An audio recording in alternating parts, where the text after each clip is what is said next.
The big news in the Ferrari Formula One world these days is undoubtedly the recent revelation that the Maranello team is working on a modified rear suspension, with the clear goal of addressing the deeper issues the SF25 has faced so far, without resorting to superficial fixes that would, in reality, only be temporary solutions. This, however, prompts much reflection on several fronts, from the technical side to the managerial and sporting aspects. Starting from the technical standpoint, following data and the 2025 Formula One season's progress, there has always been the sense that the Maranello car suffers from a fundamental issue located at the rear end of the vehicle, with the mechanics of that part playing a significant role. Ferrari's obvious need to raise the car from the very first race was a notable signal in this sense, with clearly better performances in the sprint races further confirming initial impressions, and with Lewis Hamilton's disqualification in the Chinese Grand Prix removing any remaining doubt.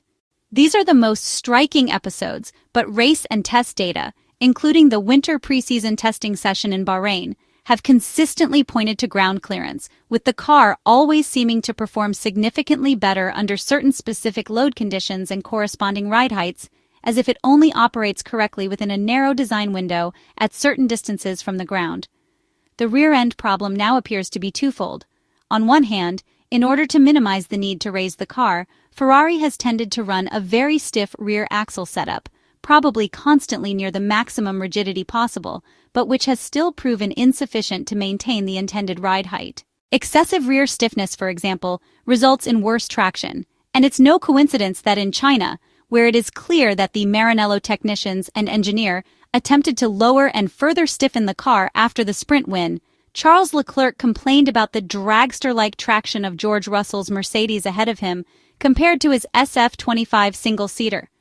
Nor does it seem coincidental that during various rigidity tests at winter testing at the Bahrain International Circuit, the Monegasque driver even spun on his own. Such was the lack of rear grip when getting back on the throttle. Further confirmation comes from the fact that the rear of the car tends to oversteer out of every corner, struggling to find the mechanical grip needed to put power to the ground due to the high stiffness setting. On the other hand, the confirmed need to significantly raise the car to prevent excessive plank wear is proof that even the suspension stiffness achieved is not sufficient to prevent the platform from dropping too low under load, causing the floor to hit the tarmac. A major issue, which leads to a cascade of further problems both in fast corners and even more so in slow ones. Drivers constantly complain about lack of downforce, caused by the increased ride height that limits aero performance. This is felt even in slow corners, compounded by the mechanical stiffness that already makes the car hard to handle.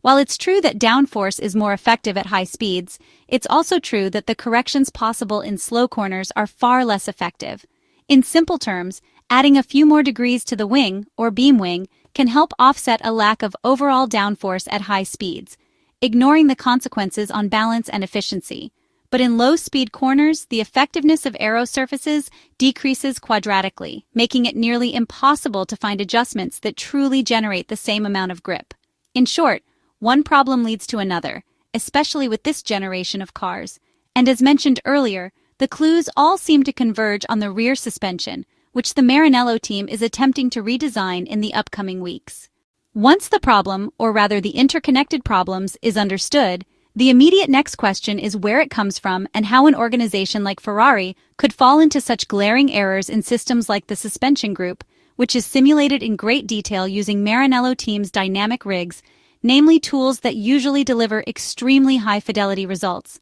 The only plausible answer is that the error does not lie in the simulation itself, but in the input the engineers fed into it, with an overall load balance on the design car that evidently didn't match the reality of the track, creating a weak link in the rear end.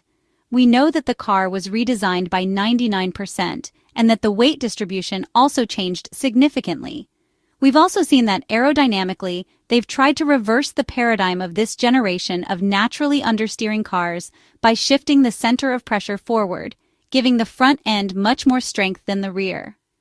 Something clearly went wrong in the process, especially considering that some key decisions about the design of the SF25 project were made in the absence of a technical director at Maranello during Frédéric Vasseur's interim as technical director, after Italian aerodynamicist Enrico Cardile left the team following the introduction of the flawed update last year in the Spanish Grand Prix weekend.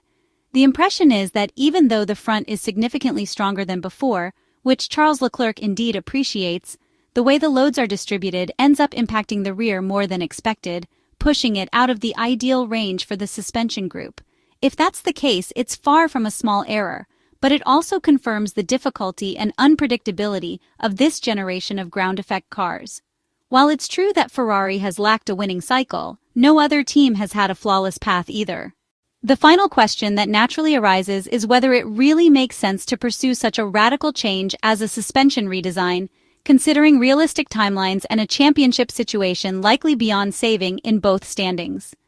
The doubt is reinforced by one concrete factor. From what we've seen, the SF25 within its ideal working range could have been a good car at the start of the season, probably at least a stable second best. The problem is that the cars running on track now are already not the same as at the beginning of the season, and will continue to evolve rapidly in the upcoming races, with all teams having to accelerate development to free up engineers as early as possible for the 2026 Formula One project. Ferrari, for its part, brought the first floor upgrade, approved before the rear-end issue was discovered, in Bahrain, and then little else, with rumors suggesting only minor adjustments on a race-by-race basis. It is no coincidence that Ferrari team principal Frédéric Vasseur continues to downplay expectations about aerodynamic updates, as the French manager is likely waiting to see whether the new suspension will actually be approved and probably putting any other packages on hold, also to stay within the budget cap until it is clear what mechanical platform they will be working with. This means Ferrari will be significantly behind in a year when everyone else is ahead, raising the question of whether it really makes sense to invest a necessarily large amount of time, people, and money in trying to radically straighten out the SF25 project, only to perhaps achieve a few isolated victories, especially considering that the rule change will render much of this year's work largely useless for the next one.